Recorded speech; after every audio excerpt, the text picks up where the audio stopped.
నమస్తే, welcome to మనం TV. నేను మీ చార్మి. ఈరోజు మనతో పాటు జ్యోతిష్య వాస్తు పండితులు డాక్టర్ భాను కోటేశ్వరి గారు ఉన్నారు. ఆమెతో మాట్లాడి అసలు ఈ నెల మార్చి నెల రాశి ఫలాలు ఎలా ఉండబోతున్నాయి, ప్రతి ఒక్క రాశికి ఎలాంటి రెమెడీస్ పాటించాలి కనుక్కుందాం. నమస్తే అమ్మ. జై శ్రీరామ్. శ్రీమాత్రే నమః. శ్రీ గురుభ్యో నమః. రాశులలో ఏదైనా ఒక రాశికి అగ్రస్థానం ఇవ్వాలంటే అది సింహరాశి. సింహరాశికి సంబంధించి శని వాళ్ళ జీవితంలో కంటిన్యూ అవుతుంది. మరి ఈ మార్చి నెలలో ఏమైనా మార్పు చూస్తారా సింహరాశి వాళ్ళు? అష్టమ శనిలో ఉన్నారు. మీరు అన్నారు చూసారా అన్ని రాశుల్లోకి, ఎందుకంటే సూర్యనారాయణమూర్తి రాజు కాబట్టి చంద్రుడు రాణి అని చెప్తుంది జ్యోతిష శాస్త్రము. రాజు అయితే పెక్యులర్గా అష్టమ శని అంటే శనేశ్వరుడు అయిన పుత్రుడే. అదే కదా పుత్రుడు.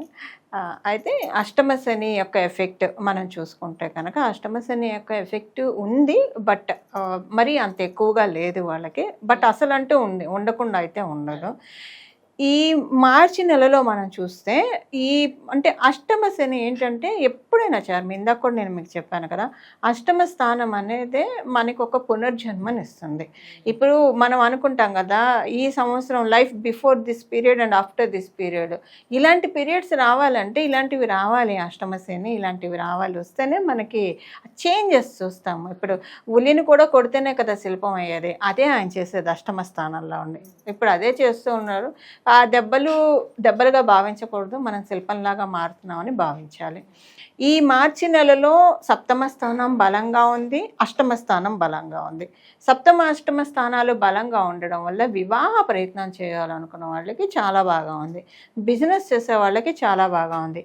ఉద్యోగస్తులు దూర ప్రాంతానికి ఏమన్నా ప్రయత్నాలు చేస్తూ ఉంటే అనుకూలంగా ఉంది.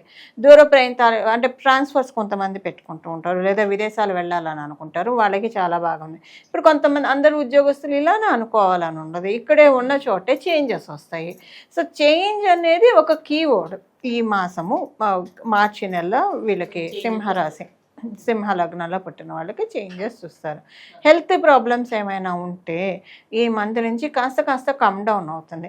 వీళ్ళకి మెయిన్ ఏంటంటే అష్టమ శని వీళ్ళని ఎలా ఇబ్బంది పెట్టిందో చెప్పనా, దిష్టి దోషంతో బాగా ఇబ్బంది పడ్డారు వీళ్ళు. దిష్టి దోషము, కొంచెం నరదిష్టి నరఘోష అంటాను చూసాం. ఈ అష్టమ శని వీళ్ళకి మెయిన్ అలాంటి ఇంపాక్టే ఇచ్చింది. ఎందుకంటే అష్టమ శని అయినా మనం ఒక విషయం మర్చిపోకూడదు, అది గురు భగవానుడు రాశి. గురు భగవానుడు వీళ్ళకి పంచమాధిపతి కూడా అయ్యాడు, పంచమ అష్టమాధిపతి అయ్యాడు. సో గురు భగవానుడు పోర్ట్ఫోలియోలో, ఇప్పుడు మీరు నా ఇంటికి వచ్చారనుకోండి, లేదా నేను మీ ఇంటికి వచ్చాను, మీరు ఆ టైంలో లేరు, మీకు తెలియకుండా నేను నా ఇష్టం వచ్చినట్టు ఎడాపెడా అన్నీ వాడుకోవడానికి ఉన్నది కదా. నేను ఫోన్ చేసి అడుగుతాను, చార్మి ఇది వాడుకోవచ్చా లేదా, ఎక్కడుంది అన్నీ మర్యాదపూర్వకంగానే అడగాలి కదా. సో అష్టమ రాశి మీనరాశి గురు భగవానుడు రాశి అవ్వడం వల్ల ఆయన ఎడాపెడా కర్మను త్రో చేయడానికి లేదు సింహరాశి వాళ్ళకి.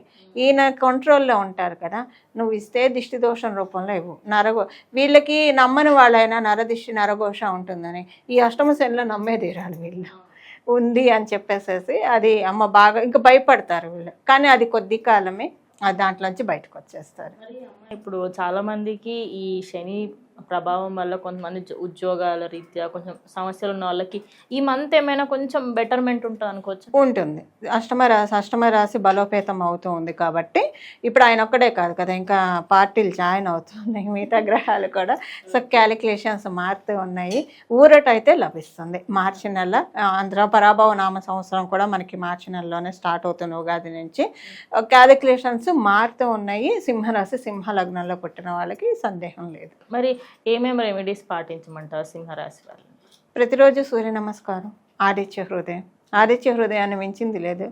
అందరికీ కూడా సింహరాశి సింహ లగ్నంలో పుట్టిన వాళ్ళు ఆదిత్య హృదయం పారాయణ చేస్తూ ఉంటే, లేదా సూర్య అష్టకం చదువుతుంటే, సూర్యోపాసన వీళ్ళకి మంచి రిజల్ట్స్ తెస్తుంది.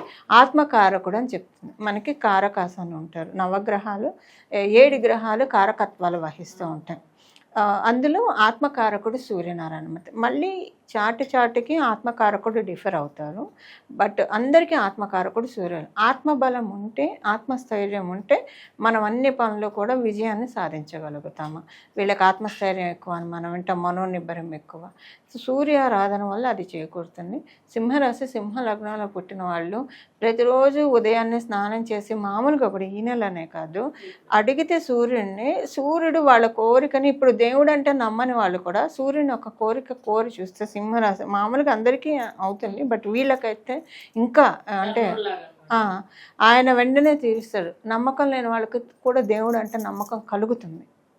సింహరాశి సింహ లగ్నంలో పుట్టిన వాళ్ళు ప్రతిరోజు సూర్యోదయ సమయంలో ఒక 41 రోజులు నియమంగా పెట్టుకొని దండం పెట్టుకొని వాళ్ళ మనసులో ఉన్న కోరిక చెప్పుకుంటే ధర్మబద్ధమైన ప్రతి కోరిక తీరుతుంది. ధన్యవాదాలు. మంగళం. నమో భగవతే వాసుదేవాయ.